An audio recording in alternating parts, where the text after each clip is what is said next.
Tere tulemast täna jälle. Mina püüan alguses teile natuke rääkida, mis toimub meditatsiooni ajal, natukene põhjendan asju ja siis hakkame tegema meditatsiooni.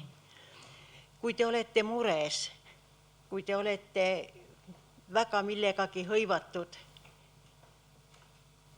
siis teie peoväli sulgub. Universum ei vaja teie muresid ja peovälja need välised otsad, nagu te siin näete, murtakse nagu ära. See pilt on tehtud, kui juba on avanemine käsil, ülevalt on juba lahti, aga tegelikult inimene võib ennast seada täiesti üleni suletud seisu. Ta ei ole haige, tal on vaid mured, probleemid. Ja kui inimene oma probleemid lahendab, siis peoväli avaneb nii. Ja kui peoväli on avatud, siis alles on võimalus saada ühendust universumiga. Muidugi on seal teisi tingimusi ka, aga üks tingimus on tingimata, et peoväli peab olema avatud. See tähendab kiirgama välja täiesti. Ja nüüd ühendus selle pildi peal näeme minu ühendust universumiga, mille pärast neid sõrmi seal peal 5 on neid valgussõrmi, ei oska seletada, aga igatahes Jakats, kes on plejaadidelt ja kes on mulle kõige rohkem õpetusi jaganud, ütleb nii, et see on teadvus väljaspoolt, millega oled ühenduses. Ühesõnaga ühendus universumiga. See ei ole ainult minu võimalus, see on kõikide inimeste võimalus, sinnani tuleb lihtsalt jõuda. Palju on neid, aina rohkem neid, kes juba ongi jõudnud selleni. Kõik inimesed on oma pikkade elude jooksul igavikust siia jõudnud läbi paljude tähesüsteemide ja kõik see jääb jäljena meie peovälja Kristuskehasse. See on kõik kõrge võnkesagedusega peovälja keha. Ja niisamuti see tähekaart on kõikidel olemas, aga mina olin esimene, kelle Mati Ollila 40 aasta pildistamise jooksul avastas, et on see peoväljas tähekaart. Ja selle te saate avada siis, kui te olete avanud, puhastanud ära oma mõtte ja tundevälja. Näiteks universum jälgib just teatud inimestel, kes on juba avanenud nende tundevälja ja selle järgi otsustatakse ja antakse võimalusi. Kui inimene on veel sellisel tasemel, kus ta vihastab ja on närviline ja pahatahtlik ja ahne ja nii edasi negatiivsete omadustega, siis tegemisi palju ei anta. Kui need omadused on ära lahendatud, et teis on ainult tasakaal ja rõõm, siis teil avanevad need teised kõrgemad peovälja osad, kus on ka siis see tähekaart sees. Ja need väikesed tähed, mida te siin näete, on ühenduses universumis teiste tähtedega, nende tähtedega, kus me kunagi oleme olnud. Ja teada on antud, et pidevalt on võimalik saada nendelt teadmisi ja energiat juurde ühenduses ühesõnaga olla nende tähtedega. Ja see ei ole jälle, kuna minul on see avanenud, see on teie tulevik, kel see veel avanenud ei ole. See avaneb kõikidel inimestel ja need hiiglaslikud võimalused te saate omale. Nüüd, mis veel on, et aju mõlemad pooled tuleb saada tööle. Võt see on minu ajupilt. Siinpoolne on parem ajupool, teine on vasak ajupool. Päevateadvuses töötavad mõlemad ajupooled ja kõik lained. Tavainimestel deltalaine, see kõige alumine oranž, toimib ainult süvaune ajal, siis on inimene ühenduses universumiga. Kui ajus need deltalained toimivad nii nagu minul kogu aeg, siis ollakse ka pidevalt universumiga ühenduses. Ja nii tulebki minule juhendust, mida teha tohib, kuhu palutakse minna, mida avada. Et kui need omadused on täidetud, siis imevõimeid antakse. Minul neid praegu on, teist paljudel võib-olla ka, aga teistel on need asjad alles avanemas ja avada tuleb ise. 2005. aastal ilmus minul raamat Tähed on peoväljas ja taevas ja siis anti palju teadmisi nende asjade kohta. Anti teada ka, et 3% DNA-st on see füüsiline DNA, ülejäänud osa teadlased pidasid rämpsuks. Minule anti teada, et see on see vaimne osa, see 97%, mis elust elusse kaasa käib ja kus kõik säilub meie kohta. Ja see on tegelikult valgus, vaimne DNA on valgus. Iga füüsilise DNA molekuli ümber on 12 kihti valgust. Ja see valgus on ju teadvusega, see teab meist kõike, see on me võime sellega suhelda, me võime rääkida sellega. Täna meditatsioonis me läheme just nimelt sellesse valgusesse ja püüame seda mööda edasi liikuda. Liikudes mööda vaimset DNA-d me jõuame oma kõrgema minani, mis asub ajatuses. Füüsiline keha on ajalises maailmas. Need vaimsed asjad on ajatuses. Jõuame sinna ja sealt kaudu tagasi tulles me võime muuta oma elus väga palju asju. Oma mineviku karma, isegi suguvõsa karma on võimalik ära muuta, haigusi parandada ja nii edasi. Et see ei ole lihtne sinnani jõuda, see vajab pingutust, aga selle pingutuse peab tegema iga inimene ise. Ja nii on öeldud, et ei ole tarvis juhendada seda meditatsiooni, igaüks teab, kuidas oma vaimsesse DNA-sse, valgusesse minna. Ja seda me siis täna teemegi. Kust te saate teadvusenergiat juurde, on leiliinid, millega mina mitukümmend aastat olen pidanud tegelema. Tänaseks on nad terved, ei lähe enam katki nii, nagu nad varematel aegadel. Ma pidin väga tihti parandama ja uusi ehitama ja mis mul teha paluti. Nüüd lihtsalt on nad juba terved. Kogu maakera energia on muutunud. Me oleme juba kuldses ajastus, oleme teinud kvanthüppe sinna. Aga iga inimene peab suutma ka kvanthüppet teha sinna. Maaenergiate kohta öeldakse, et maaenergiat praegu on nii kõrges seisus, et universum saaks isegi maad parandada, aidata kõiksuguseid asju, palju asju teha, aga kõik sõltub inimestest, kas nad tahavad edasi minna, areneda või mitte. Et kui inimesed enda sisemusse läheksid, sisevaatlust teeksid, nad jõuaksid kiiremini edasi ja meile antakse aina suuremaid võimalusi. Öeldakse, et need võimalused on suuremad, kui me üldse oskame arvata või mida kunagi maa peal olnud on. Sellepärast me teeme seda sama valgust DNA-d. Mina püüan energiat kõrgel tõsta ja teie sisevaatlus tõstab samuti energiaid ülespoole. Ja siin on mul Eesti leiliinide suurem osa leiliine. Kõiki leiliine ei ole, aga siin on neid päris palju. Leiliinidelt me saame teadvusenergiat juurde. Mida rohkem valgust meie bioväljas, mida kõrgem võnkesagedus bioväljal on, seda rohkem saame me leiliinidelt ammutada energiat. Kui me oleme madalal tasemel, siis saame üpris vähe sealt kätte. Innovatsioon tuleb just nimelt leiliinide teadvusenergiast. Ükski energia ei saa liikuda lihtsalt kuidas vaid kõigil on mingid oma liinid, mida mööda saab liikuda. Ja teadvusenergia, kuigi öeldaks, ta on kõikjal, ta on tõesti kõikjal, aga põhienergia, mis sellest meile antakse, tuleb leiliine pidi. Nii on öeldud. Ja nüüd siis rohkem aega selle jutu peale ei raiska. Me paneme algusesse Vene kirikukellade muusika natukeseks ajaks mängima, et te saaksite kõigepealt lõdvestuda, täielikult peopesad ülespidi, käed põlvedele panna ja enda sisse hakata vaatama.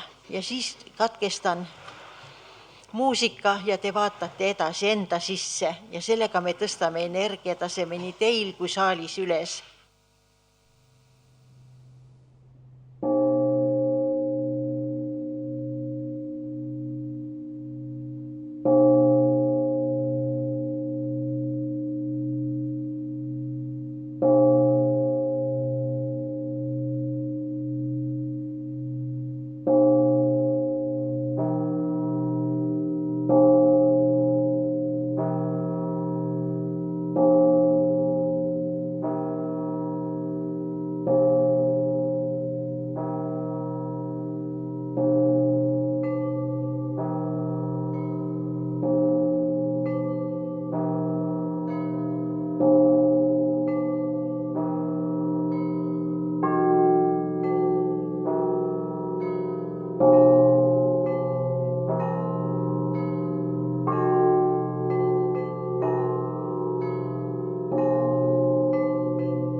nüüd hakkame lõpetama meditatsiooni. Kui see tundub heana, siis tulge välja sellest seisundist. Ja pingutage ennast, pingutage oma käsi, jalgu. See lõtv seisund võiks ära kaduda.